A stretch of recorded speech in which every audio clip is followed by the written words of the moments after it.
2008 Disney titles. There are time codes in the description if you want to jump around. We good on that? Fantastic. Now let's dive in. Boom. Through the past decades of the 2000s, Disney has cemented its box office rebirth. Even though a few of its other movies weren't critical pleasers, Disney still held strong. Its presence, which allowed Disney to work on their next movie.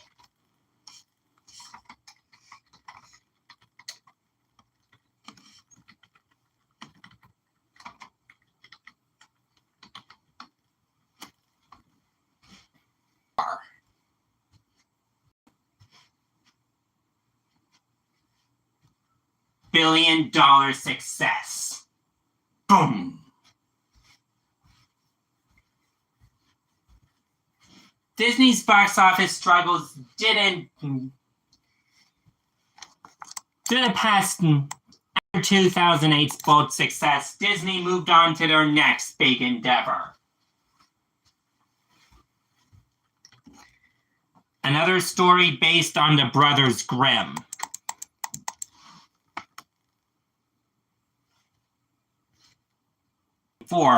Disney would decide to change it up. They would do one more traditionally hand-drawn animated film, The Princess and the Frog, rumoring to take in an all-new idea.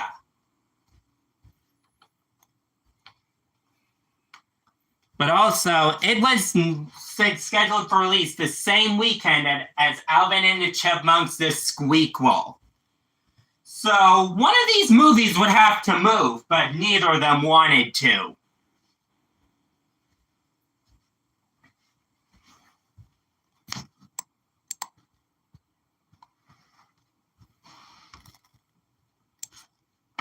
But it was only the boom set off the next day, because on July 24th, 2009, Disney would open the veil further on a 2-minute teaser trailer. And in my opinion, this teaser was fine. The Princess and the Frog wasn't my most highly anticipated movie of 2009. That honor goes to said Alvin and the Chipmunks' The Squeakquel. I look forward to that movie more. Though I did see this movie eventually. I'll go into my history with The Princess and the Frog later.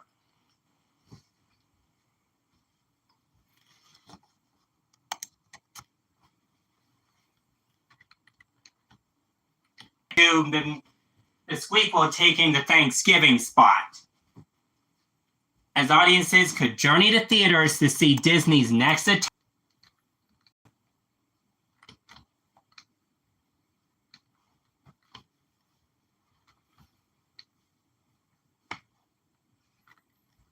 The film was good, but the film had slightly positive but also negative reviews from critics. Like Disney sometimes does for new animated features. But I have to say, this movie was good. Finally released on DVD and Blu-ray.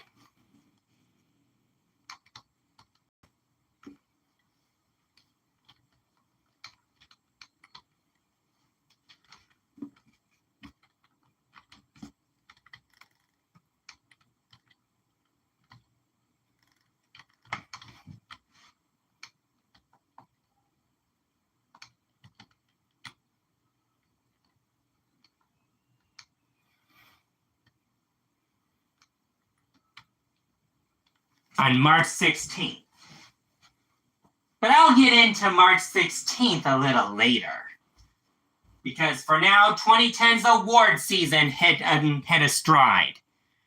But for now, 2009's award season hit a stride for some of 2009's most accomplished movies. And sadly, there was no... As the 2009 Best Animated Picture category would be filled by 2009's Coraline, and up.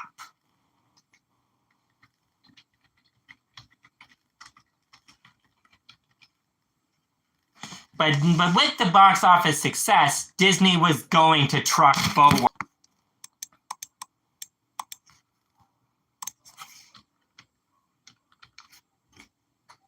Boom.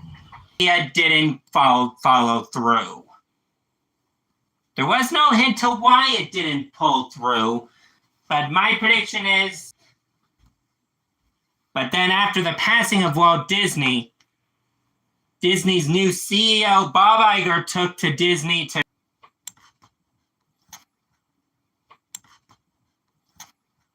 who had Disney screenwriting credits, writing the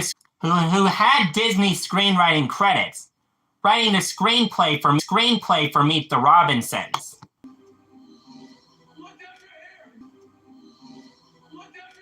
Once it's cut, it loses its power. A gift like that has to be protected.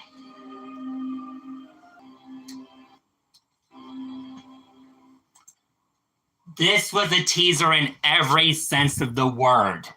Only showing off some footage, but this teaser was released with the DVD release of The Princess and the Frog.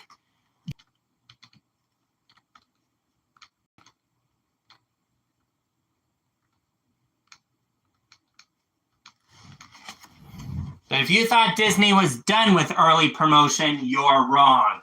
Because on June 11th, 2010, playing in front of Toy Story 3 in theaters, Disney let down the curtain on Tangled for an all-new teaser trailer.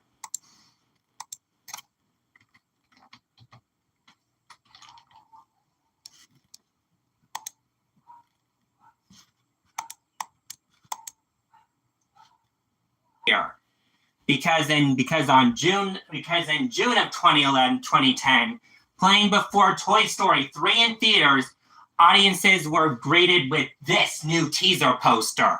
Oh, but you thought that's it? You know me by now. It wasn't.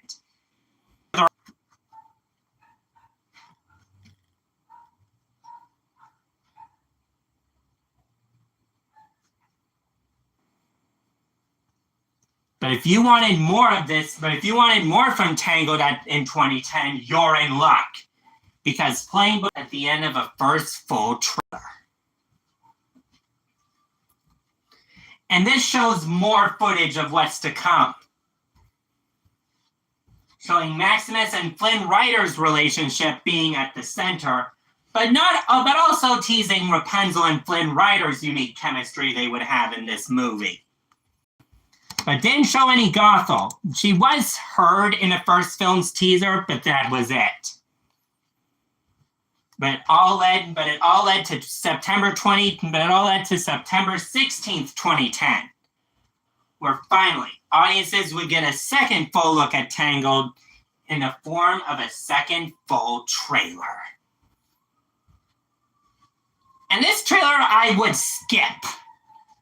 If you wanted to go into Tangled fully unspoiled, I suggest skipping this trailer. This trailer's one I would skip. It doesn't spoil all of the movie's events, as a matter of fact it doesn't, but it does spoil some.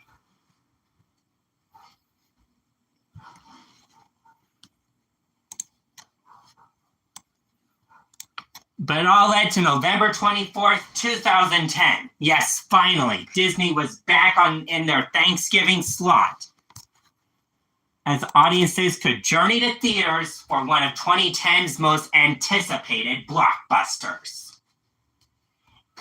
And this movie's fine. I gotta say, Tangled is good, but I wouldn't say it's bad. The main standouts of this movie are Mandy Moore's Rapunzel and Donna Murphy's Mother Gothel.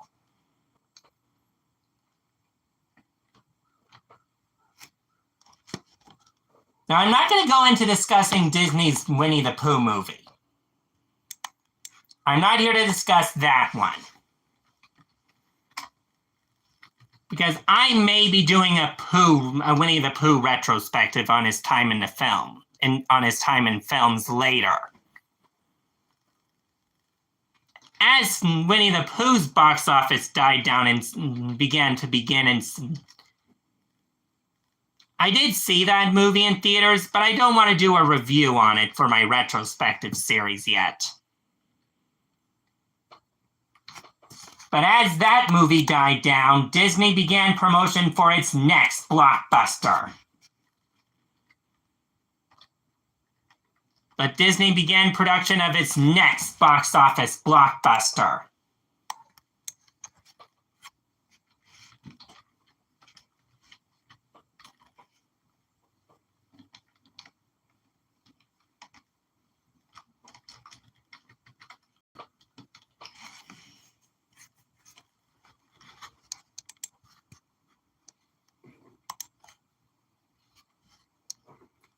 The next movie Disney was rumored to be making would be a video game movie. Video games are good. Maybe Disney could pull it off.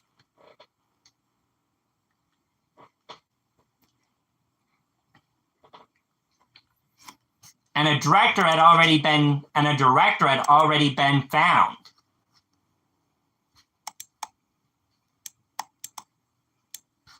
Rich Moore.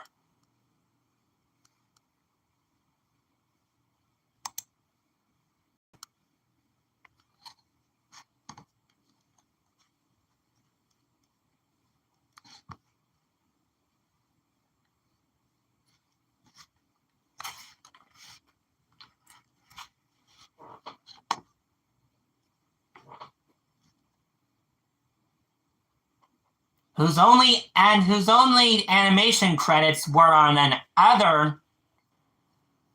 sequence director for the Simpsons movie. So he didn't have much of a box office record behind his back.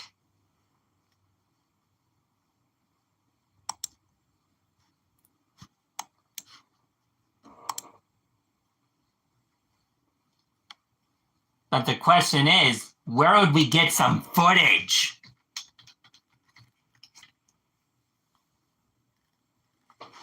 Well, we didn't have to wait long for footage because in June of 2012, playing in theaters before Madagascar 3 Europe's Most Wanted in theaters, yes, they put a trailer for a Disney movie in front of a movie like that. Aren't Disney and DreamWorks rivals, sort of? And this trailer's fine. I was more looking forward to what Disney had for this fall movie season of that year, and boy were we in for a treat.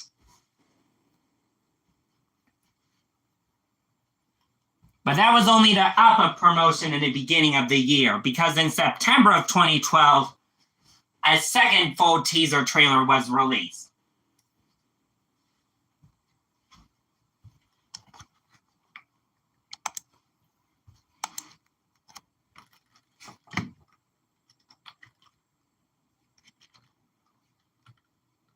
But it all led to November 2nd, 23rd, 2012, where audiences could journey to theaters for one of 2012's most anticipated blockbusters.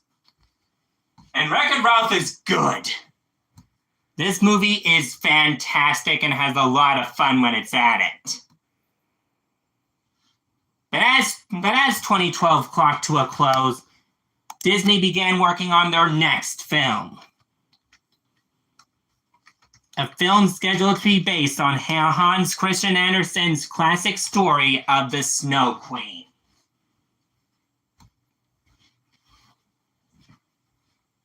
This all led to the year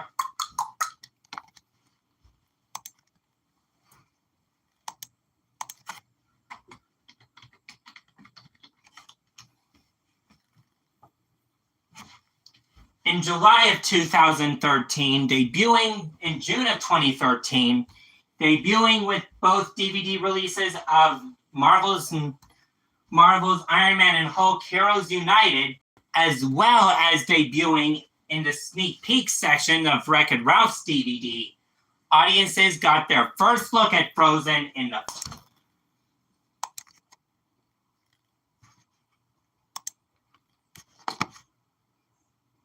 And they even found themselves a director.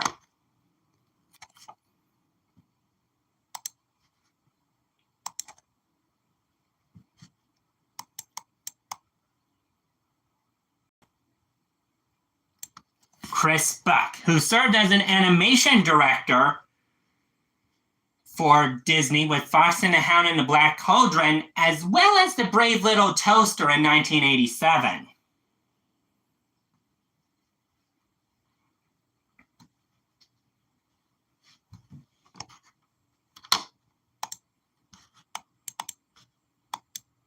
The cast was revealed as Kristen Bell as Anna and Dina Menzel as Elsa, as well as Eva Bella as an 8-year-old version of Elsa, and Spencer Lacey Guns as a 12-year-old version of Anna. And also Josh Gad as Olaf.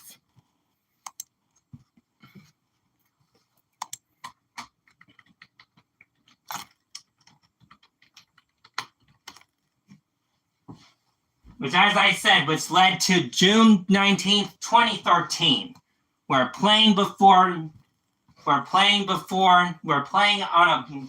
making its debut on a DVD release of Iron Man and Hulk Heroes United and its sneak peek section of the Blu-ray of Wreck-It Ralph.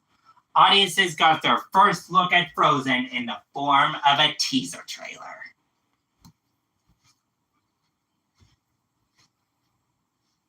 And this teaser is just a teaser in every sense of the word, only showing the first look at Josh Gad's Olaf, nothing more.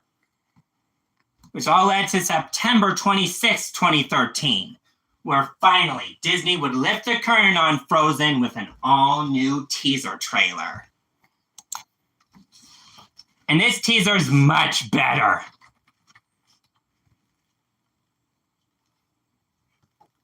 But it all led to October 26, 2013, where Disney would release a third trailer for Frozen, all to begin Frozen's final marketing push in a big way.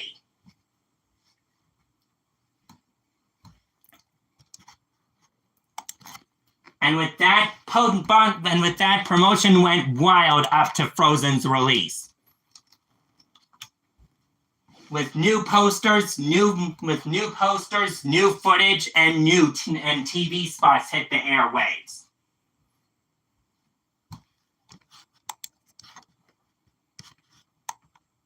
But it was clear the Thanksgiving movie season had arrived, as it all led to November 22nd, 2013, for a limited release. But then finally, for a limited IMAX release. But then on November 27th, 2013, audiences could journey to theaters for Disney's next highly anticipated blockbuster. And this film's fine. And this film's great, actually. I love Frozen with all my heart. This movie will continue to be a movie I love.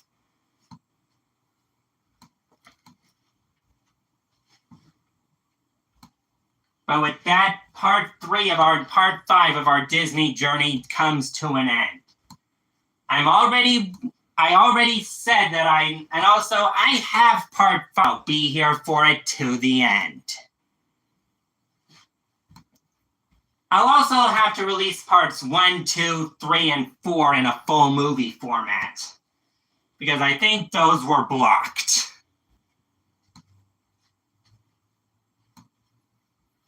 But yeah, this is all for this video. Until next time, I'll see you guys later.